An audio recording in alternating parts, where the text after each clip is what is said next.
fidgety hands and a straight-ahead stare. That was the body language of the 13-year-old murder suspect during his court hearing. He is accused of shooting and killing 15-year-old Rashawn Carter at Easton Town Center Sunday. The state prosecutor spoke first.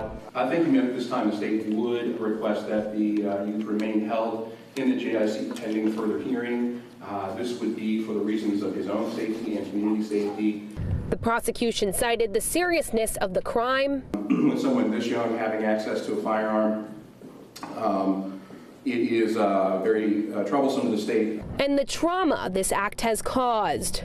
Easton at the time was crowded, full of people, and the danger presented to everybody who was there is sort of disturbing, and I would say kind of unprecedented. He is 13 years old. I have spent some time talking to him about this case and this process, and I'm finding myself repeating basic legal concepts to explain to him, and it seems like he's not able to grasp the magnitude of this case as it's on a different track than prior before.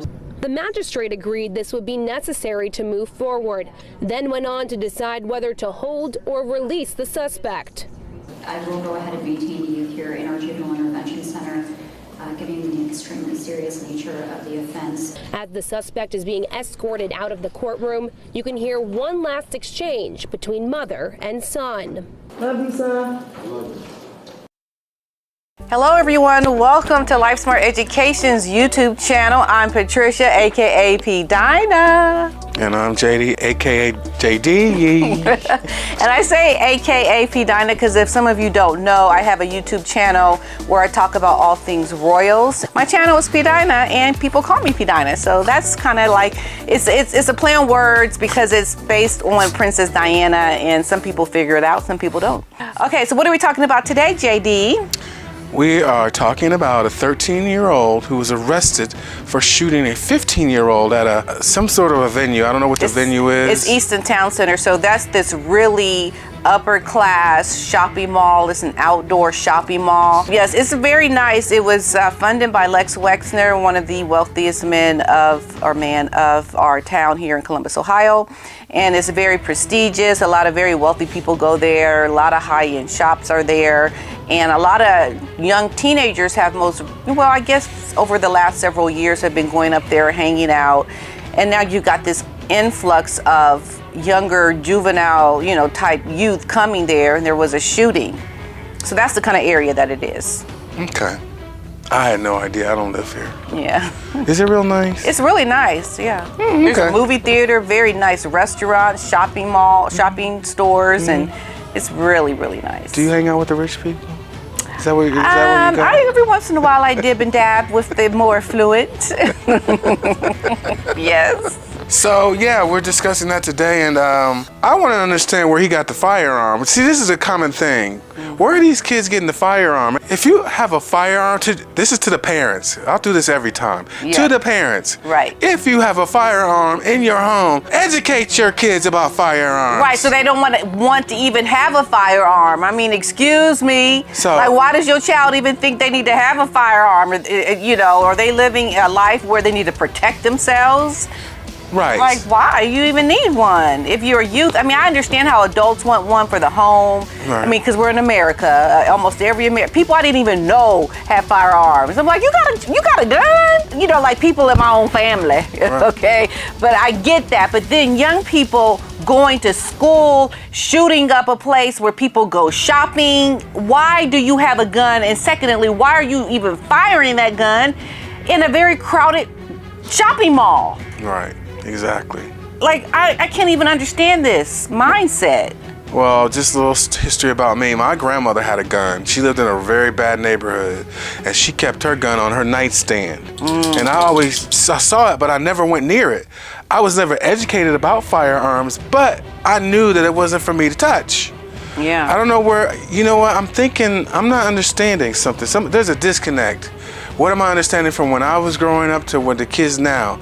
I think it's our entertainment. in our media. I really think I think it's the music. It's a lot of the video games. It's the influence, I think, of the rappers and those that they highlight this rapper type lifestyle with this violence that a lot of young kids that relate to this type of music and culture feel they need to emulate that, and then they need to have a gun and go act tough and just be off the chain. Right. Okay. It's terrible. Yeah, it's awful. So I want to know if anybody out there has solutions.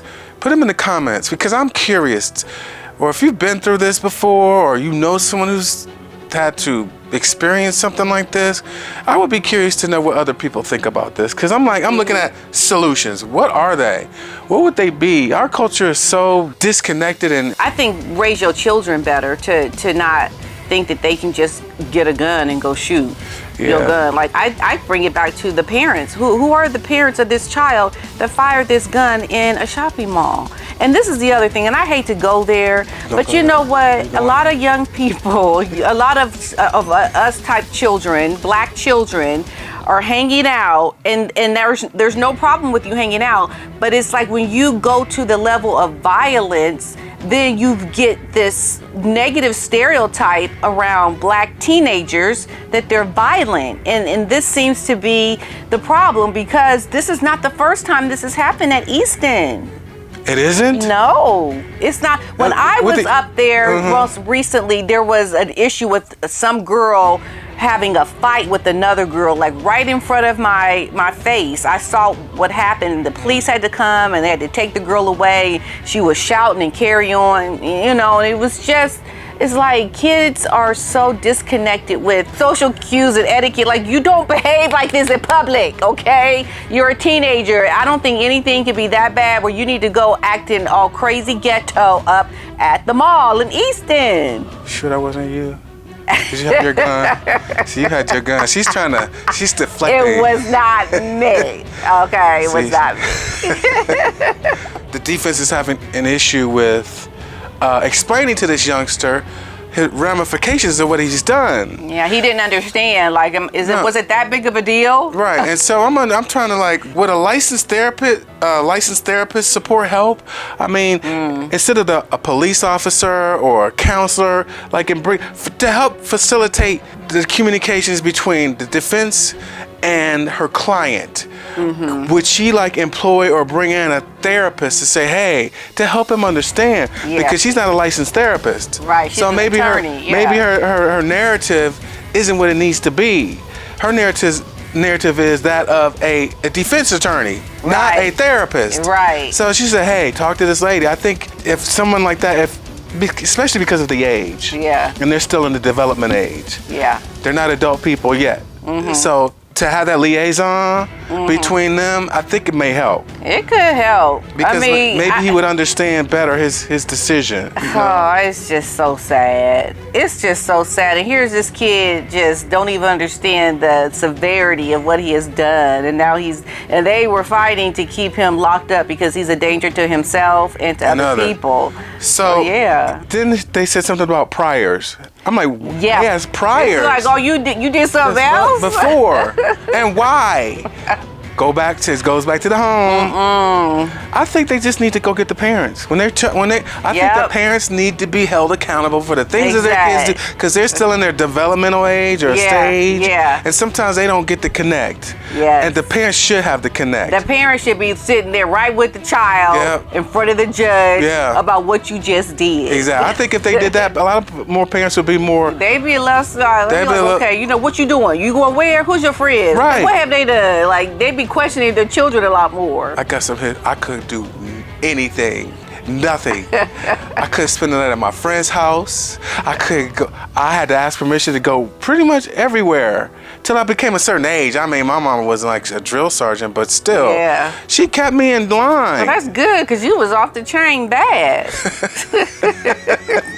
She'd be up in the jailhouse with you if she didn't do that. No, this is what my mother said. My mother said, if you go to jail, do not call me. I am not coming. Is that what she said? She said that to me. And you know what? That's probably what all mothers should say. I'm not coming to get you. They're going to keep you locked up. Yeah.